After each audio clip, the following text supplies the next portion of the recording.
Hello বন্ধুরা, সবাই কেমন আছো? আশা করি খুব ভালো আছো। আজকের এই ভিডিওতে আমি তোমাদের সাথে আলোচনা করব রাসায়নিক গণনা চ্যাপ্টারের সেকেন্ড পার্ট, মানে যেখানে হচ্ছে ইম্পর্টেন্ট প্রশ্নাবলী, গুরুত্বপূর্ণ প্রবলেমেটিক কোশ্চেন যেগুলো আমরা আলোচনা করছিলাম সেই সমস্ত আলোচনাগুলোকে কন্টিনিউ রাখবো। এবং আজকে আমি তোমাদের রাসায়নিক গণনা চ্যাপ্টারের যে ইম্পর্টেন্ট কোশ্চেন আরো 3-4টা কোশ্চেন, 3-4টা কোশ্চেন করিয়ে আজকে ভিডিওটা আমি কমপ্লিট করব। তো দেখো, যে সমস্ত বন্ধুরা এখনো অবধি চ্যানেলে নতুন তারা প্লিজ চ্যানেলটিকে সাবস্ক্রাইব করে চ্যানেলের পাশে থাকো, এবং যে সমস্ত বন্ধুরা মানে আমার পুরনো সাবস্ক্রাইবার তারা অবশ্যই চ্যানেলটিকে দেখো। এবং বিশেষ করে শুধুমাত্র মাধ্যমিকের জন্য না, যারা প্রতি বছর ক্লাস 10-এ মানে উঠবে তাদের জন্য এই চ্যানেলটা সত্যি একটা খুবই গুরুত্বপূর্ণ চ্যানেল হতে চলেছে। Not only for class 10 student, এখানে তোমরা স্কলারশিপ রিলেটেড সমস্ত ইম্পর্টেন্ট তথ্য পেয়ে যাবে। তাছাড়া তোমাদের শিক্ষা ব্যবস্থা রিলেটেড মানে সবকিছু ইম্পর্টেন্ট তথ্য আমরা এখানে পেয়ে যাবে, এবং তার সাথে সাথে কেরিয়ারের বিভিন্ন আপডেটও তোমরা এখানে পেয়ে যাবে। তো কাজেই চ্যানেলটি কিন্তু এডুকেশন রিলেটেড খুবই একটা গুরুত্বপূর্ণ চ্যানেল। তো যে সমস্ত বন্ধুরা এখন অব্দি চ্যানেলটিকে সাবস্ক্রাইব করোনি তারা এখন অব্দি মানে চ্যানেলটিকে সাবস্ক্রাইব করে রাখো, এবং এরপরে আমি তোমাদের সাথে আরো নতুন নতুন টপিক নিয়ে আসতে থাকবো। তো কাজেই মানে যারা এখন অব্দি চ্যানেলটিকে সাবস্ক্রাইব করোনি তারা চ্যানেলটিকে সাবস্ক্রাইব করে আমার সাথে থাকো এবং দেখতে থাকো মানে বেঙ্গলি ইঞ্জিনিয়ারের প্রত্যেকটা ভিডিওগুলোকে। ঠিক আছে, তো চলো আজকে ভিডিওটা স্টার্ট করা যাক। তো আজকে আমরা এর আগের ভিডিওতে 4টা কোশ্চেন করেছি, তো আজকে আমরা 5 নম্বর কোশ্চেন করবো। 5 নম্বর কোশ্চেনটা কি? 5 নম্বর কোশ্চেনটা হচ্ছে তোমার লোহার সাথে হচ্ছে লঘু H2SO4 এর বিক্রিয়ায় কি হচ্ছে? লোহার সাথে লঘু H2SO4 এর বিক্রিয়ায় হচ্ছে কি উৎপন্ন হচ্ছে তোমার হাইড্রোজেন উৎপন্ন হচ্ছে। ঠিক আছে, হাইড্রোজেন উৎপন্ন হয়। আবার কি হচ্ছে? আবার লোহার সাথে কি হচ্ছে? স্টিমের বিক্রিয়ায় কি হচ্ছে? হাইড্রোজেন উৎপন্ন হয়। ঠিক আছে, হাইড্রোজেন উৎপন্ন হয়। ঠিক আছে, তো এবার হচ্ছে তোমার 4 গ্রাম হাইড্রোজেন তৈরি করতে গেলে 4 গ্রাম হাইড্রোজেন তৈরি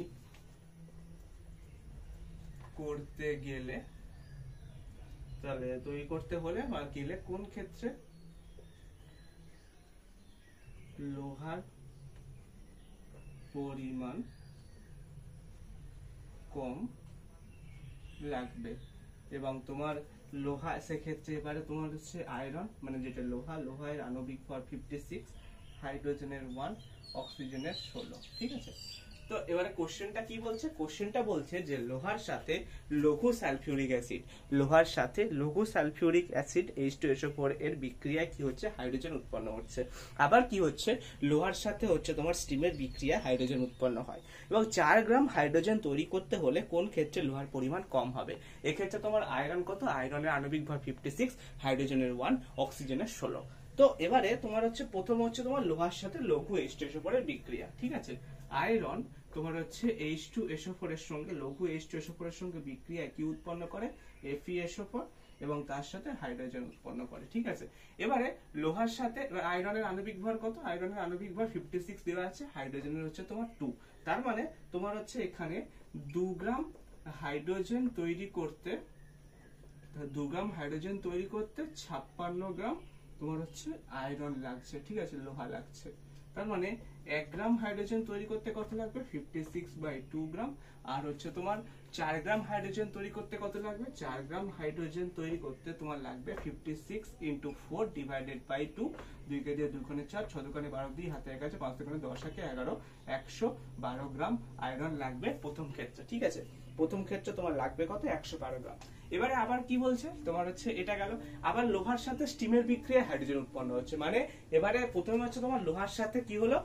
লঘু সালফিউরিক অ্যাসিডের বিক্রিয়ায় কত পরিমাণ হাইড্রোজেন উৎপন্ন হচ্ছে সেটা আমরা দেখলাম। এবারে হচ্ছে তোমার লোহার সাথে হচ্ছে তোমার স্টিমের বিক্রিয়ায় কত হাইড্রোজেন উৎপন্ন হচ্ছে। তার মানে বিক্রিয়াটা কি হবে? আয়রন কি করবে? আয়রন হচ্ছে তোমার H2O এর সাথে বিক্রিয়া করে কি উৎপন্ন করবে?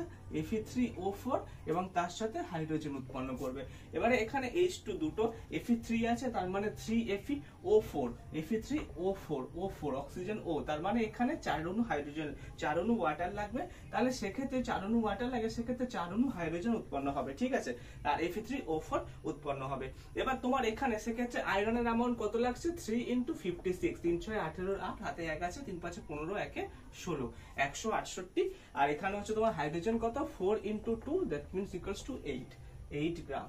তার মানে এবারে তাহলে আমরা প্রথমটা এবার একটু ইরেজ করি, এখানে এই পার্টটা একটু ইরেজ করছি, ঠিক আছে।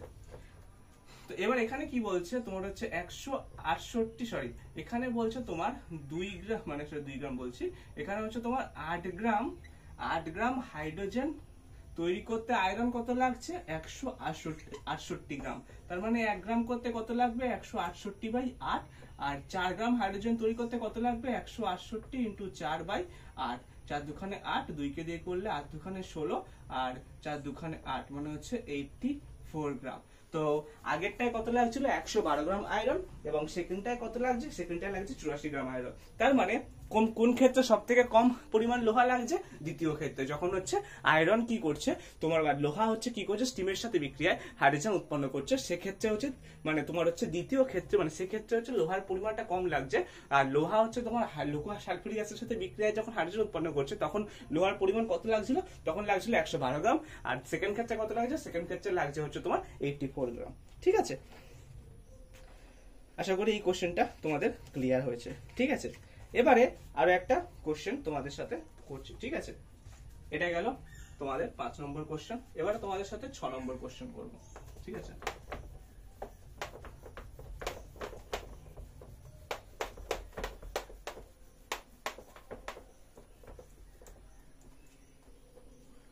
এর 6 নম্বর কোশ্চেন কি বলছে,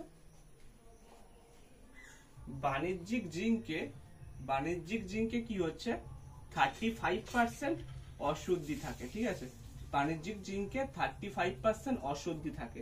এবারে এইরূপ তোমার হচ্ছে 50 গ্রাম জিঙ্ক কি করছে, অতিরিক্ত, এরূপ 50 গ্রাম জিঙ্ক অতিরিক্ত পরিমাণ পাতলা সালফিউরিক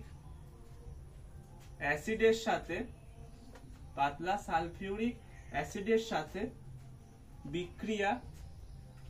বিক্রিয়া ঘটালে কি পরিমাণ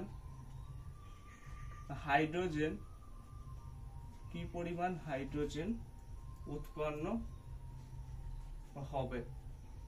এবার যেখানে তোমার হচ্ছে জিঙ্কের আণবিক ভর কত আছে, 65, এবং হাইড্রোজেনের হচ্ছে 1, এরকম তোমাদের আণবিক ভর বলে দেবে। না হলে তোমাদের পর্যায় সারণীর টেবিলটা মুখস্থ রাখতে হবে, কিন্তু পর্যায় সারণীর টেবিলে তোমাদের বেসিক্যালি ক্যালসিয়াম অব্দি মুখস্থ রাখতে হয়, তারপরে তোমাদের আণবিক ভর বলে দেয়। যখন তোমরা ক্লাস 11-12 উঠবে সেক্ষেত্রে তোমাদের তখন বলে দেবে না। তো এবার কোশ্চেনটা কি বলছে, কোশ্চেনটা বলছে বাণিজ্যিক জিঙ্কে 35% অশুদ্ধি থাকে। এবারে এরূপ 50 গ্রাম জিঙ্ক কি হয়, অতিরিক্ত পাতলা সালফিউরিক অ্যাসিডের সঙ্গে বিক্রিয়া করে ঘটালে কি মানে কত পরিমাণ হাইড্রোজেন উৎপন্ন হবে। এবারে অশুদ্ধির পরিমাণ কত, 35%, তার মানে বিশুদ্ধ জিঙ্কের পরিমাণ কত, 100 - 35, that will be equals two 65%। তার মানে এবারে তোমার হচ্ছে অশুদ্ধি কত আছে, অশুদ্ধি হচ্ছে তোমার 35%। তার মানে বিশুদ্ধ জিঙ্ক কত আছে, বিশুদ্ধ জিঙ্ক আছে 100 - 35, that will be equals two 65%। তার মানে তোমার হচ্ছে 100 গ্রাম বাণিজ্যিক জিঙ্কে তোমার হচ্ছে জিঙ্কের পরিমাণ কত, 100 গ্রাম বাণিজ্যিক জিঙ্কে তোমার হচ্ছে জিঙ্কের পরিমাণ 65 গ্রাম, ঠিক আছে।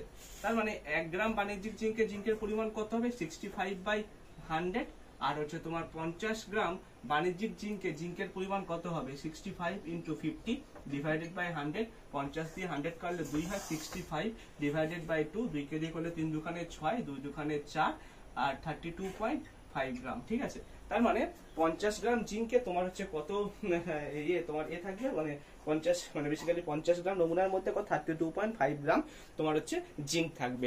এটা হলো 32.5 গ্রাম তোমার হচ্ছে 50 গ্রামের মধ্যে জিঙ্ক থাকবে, ঠিক আছে। 50 গ্রাম জিঙ্কের মধ্যে 32.5 গ্রাম বিশুদ্ধ জিঙ্ক থাকবে।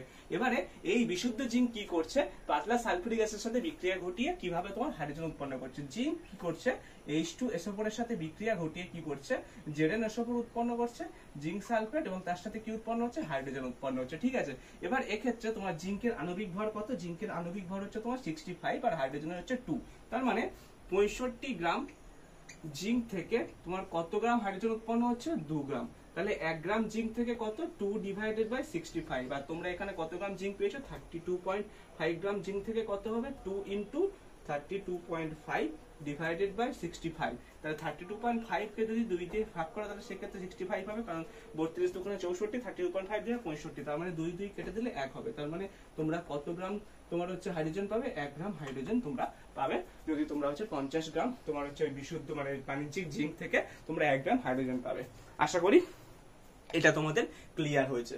দেখো বাণিজ্যিক জিঙ্কে 35% অশুদ্ধি থাকে, তার মানে বিশুদ্ধ জিঙ্ক কত থাকে, 100 - 35, that will be equals two 65। এবারে তোমার কাছে কি বলছে যে 100 গ্রাম বাণিজ্যিক জিঙ্কে 65 গ্রাম তোমার হচ্ছে জিঙ্ক থাকে। তাহলে এবার 50 গ্রাম বাণিজ্যিক জিঙ্কে কত থাকবে, 65/100 × 50, that will be equals two কত, 32.5 গ্রাম জিঙ্ক। এবারে তোমার এই যে জিঙ্কটা তোমরা পাচ্ছ সেটা কি করছে, সেটা হচ্ছে তোমার লঘু সালফিউরিক অ্যাসিডের সাথে মানে পাতলা সালফিউরিক অ্যাসিডের সাথে বিক্রিয়া করে কি করছে, জিঙ্ক সালফেট, এবং তার সাথে কি উৎপন্ন করছে, হাইড্রোজেন উৎপন্ন করছে। এবারে এই জিঙ্ক সালফেটটা ছেড়ে দাও, হাইড্রোজেন কত গ্রাম হবে সেটা তোমার ক্যালকুলেট করতে হবে। তাহলে 65 গ্রাম জিঙ্ক থেকে তোমরা কত পাচ্ছ, 2 গ্রাম হাইড্রোজেন পাচ্ছ। তাহলে 1 গ্রাম জিঙ্ক থেকে কত হবে, 2 ডিভাইডেড বাই 65, এবং 32.5 গ্রাম জিঙ্ক থেকে তোমরা কত পাবে, 2 into 32.5 divided by 65, that will be equals to 1 gram hydrogen. আশা করি জিনিসটা ক্লিয়ার হয়েছে। তো এবারে আমি তোমাদের সাথে আর একটা কোশ্চেন নিয়ে আমরা আলোচনা করব, ঠিক আছে। এটা গেল। এবারে তোমাদের সাথে থার্ড কোশ্চেন নিয়ে আলোচনা করব।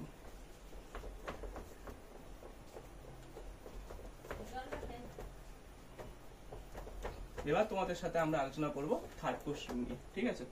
তো থার্ড কোশ্চেনটা কি বলছে, থার্ড কোশ্চেনটা বলছে তোমার হচ্ছে কি বলছে, 8.8 গ্রাম কি হচ্ছে ফেরাস, 8.8 গ্রাম ফেরাস সালফাইডের সাথে কি হচ্ছে অতিরিক্ত লঘু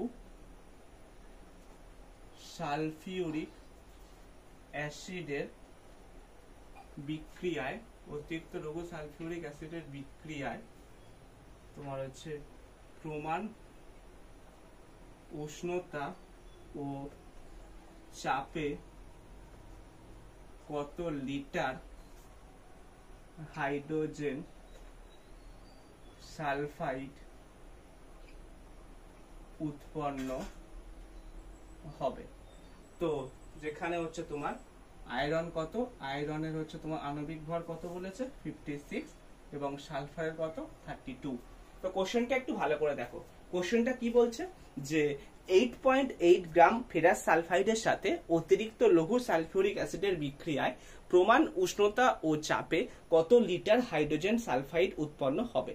তার মানে তুমি যদি জিনিসটা ভালো করে দেখো, জাস্ট 1 মিনিট, 1 মোল ফেরাস সালফাইড অণু যেটা অ্যাকচুয়ালি আমরা বলতে চাইছি সেটা কত, সেটা হচ্ছে তোমার ওই ফেরাস সালফাইড 1 মোল মানে দেখো 1 মোল ফেরাস সালফাইড অণু মানে 1 মোল ফেরাস সালফাইড মানে FeS, আয়রন সালফাইড অণু মানে হচ্ছে আয়রনের আণবিক ভর কত 56 এবং সালফারের কত 32, দ্যাট উইল বি 6 2 8 5 3 8 88 গ্রাম, ঠিক আছে। 1 মোল তোমার হচ্ছে ফেরাস সালফাইড মানে হচ্ছে 88 গ্রাম। তার মানে 88 গ্রাম ফেরাস সালফাইড মানে হচ্ছে 1 মোল। তার মানে তোমার কাছে 88 গ্রাম ফেরাস সালফাইড মানে কত, 88 গ্রাম ফেরাস সালফাইড মানে হচ্ছে 1 মোল। তার মানে 1 গ্রাম ফেরাস সালফাইড মানে কত, 1 ডিভাইডেড বাই 88 মোল। আর হচ্ছে তোমার 8.8 গ্রাম ফেরাস সালফাইড ইকুয়াল টু কত, 1 ইনটু 8.8 ডিভাইডেড বাই 88, পয়েন্টটাকে নিচে নামলে 10, তার মানে 0.1 মোল তোমার কাছে আয়রন অক্সাইড মানে সালফাইড FeS ফেরাস সালফাইড আছে। এবারে তোমার হচ্ছে কি বলছে, এই যে মানে তোমার 0.1 মোল ফেরাস সালফাইড তুমি পেলে, মানে 8.8 গ্রাম মানে ফেরাস সালফাইড মানে 0.1 মোল ফেরাস সালফাইড। এবারে এটা কি করছে, এটা অতিরিক্ত লঘু সালফিউরিক অ্যাসিডের সঙ্গে বিক্রিয়ায় কি করছে, প্রমাণ উষ্ণতা ও চাপে কত লিটার হাইড্রোজেন সালফাইড উৎপন্ন করবে সেটা আমার এবারে দেখার বিষয়। আবার তোমার হচ্ছে এসটিপি তে দেখো, তোমার হচ্ছে এসটিপি তে যে কোনো গ্যাসের বা যে কোনো কিছু তরল পদার্থের আয়তন কত, 22.4 লিটার। এটা মাথায় রাখবে। এসটিপি মানে স্ট্যান্ডার্ড টেম্পারেচার এন্ড প্রেসার, প্রমাণ উষ্ণতা ও চাপ, ঠিক আছে। এবার হচ্ছে তোমার কি যে 1 মোল আচ্ছা দেখো, আয়রন মানে ফেরাস সালফাইডের সাথে H2SO4 এর বিক্রিয়ায় কি উৎপন্ন করছে, FeSO4 প্লাস কি উৎপন্ন হচ্ছে, H2S উৎপন্ন হচ্ছে, ঠিক আছে। আয়রন সালফাইডের সাথে মানে ফেরাস সালফাইডের সাথে লৌহ সালফাইড অ্যাসিডের বিক্রিয়ায় আয়রন সালফাইড FeSO4 এবং তার সাথে H2S হাইড্রোজেন সালফাইড উৎপন্ন হচ্ছে, ঠিক আছে। এবারে এখানে তোমার হচ্ছে এটা হচ্ছে 1 মোল অণু, আর 1 মোল অণু আর ইকুয়ালস টু, আর এসটিপি তে হচ্ছে তোমার লিটারে কত হয়, হাইড্রোজেন সালফাইডে কত, 22.4 লিটার, ঠিক আছে। তার মানে তোমার হচ্ছে 1 মোল FeS অণু 22.4 লিটার H2S উৎপন্ন করে এসটিপি তে। আর তার মানে 0.1 মোল আয়রন সালফাইড অণু কত উৎপন্ন করবে, 22.4 ইন্টু 0.1, দ্যাট মিনস কত, 2.24 লিটার H2S উৎপন্ন হবে, ঠিক আছে। তার মানে এসটিপি তে H2S এর আয়তন কত হবে, 2.24 লিটার। আশা করি জিনিসটা ক্লিয়ার হয়েছে। আবারও বলছি, 8.8 গ্রাম ফেরাস সালফাইডের সাথে অতিরিক্ত লৌহ সালফিউরিক অ্যাসিডের বিক্রিয়ায় প্রমাণ উষ্ণতা ও চাপে কত লিটার হাইড্রোজেন সালফাইড উৎপন্ন হবে।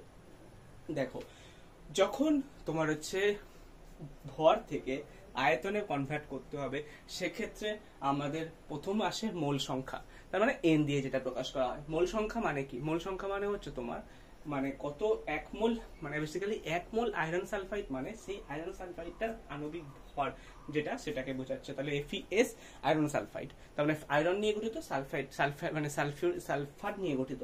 তাহলে আয়রনের আণবিক ভর কত, 56 plus of sulphur 32, that will be equal two 88 গ্রাম।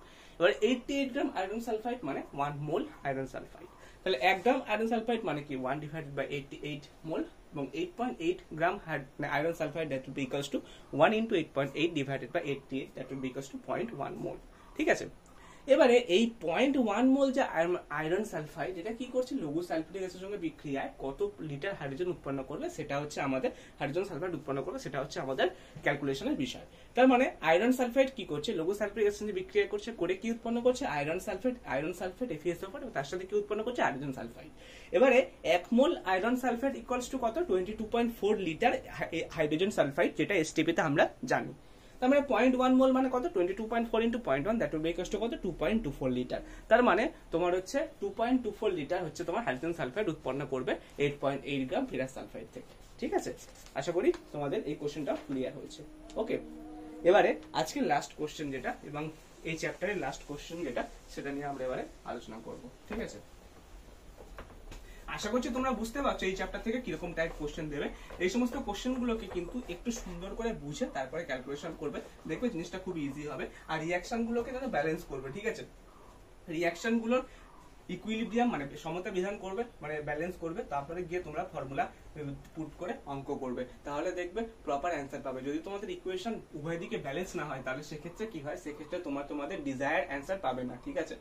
এবারে লাস্ট কোশ্চেনটা কি, লাস্ট কোশ্চেনটা হচ্ছে তোমার 32.5 গ্রাম দস্তার সাথে, দস্তা মানে জিঙ্ক, দস্তার সাথে কি হচ্ছে,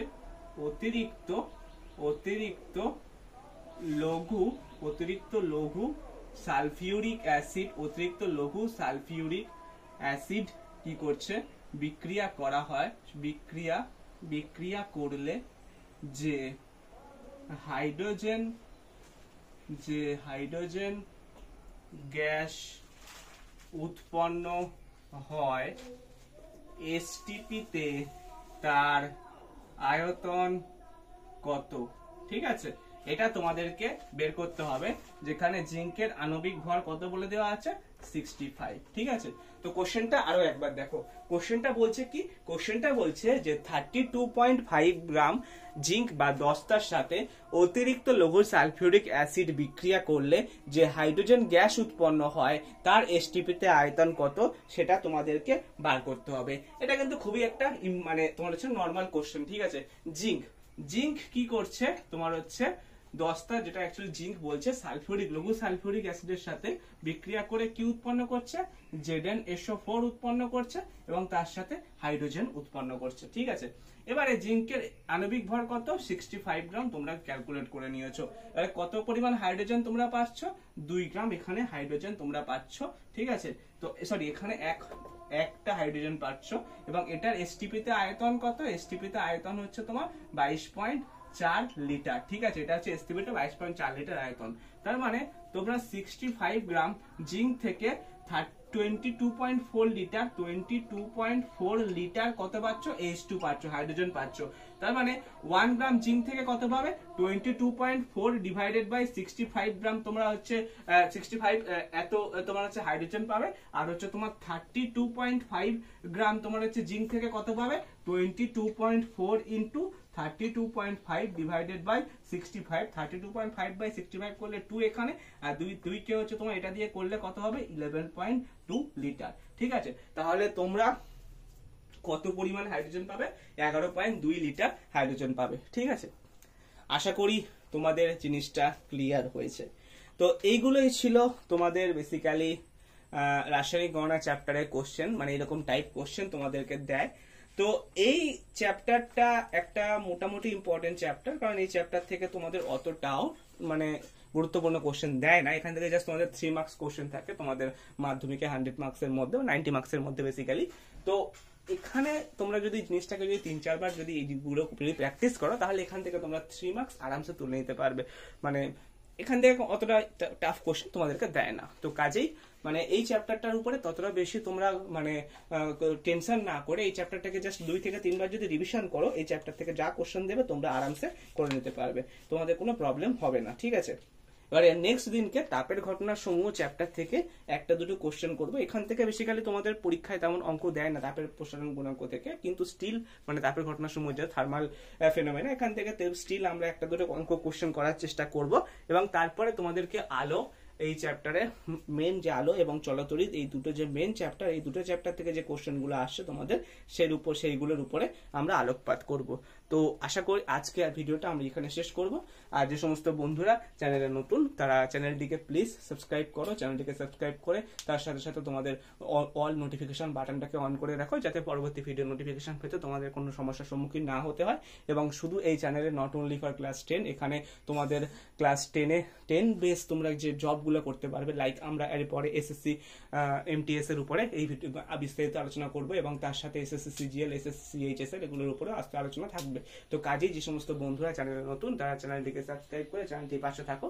দেখা হবে তোমাদের সাথে নেক্সট ভিডিওতে, ততক্ষণের জন্য টাটা, আর চ্যানেলটিকে সাবস্ক্রাইব করো।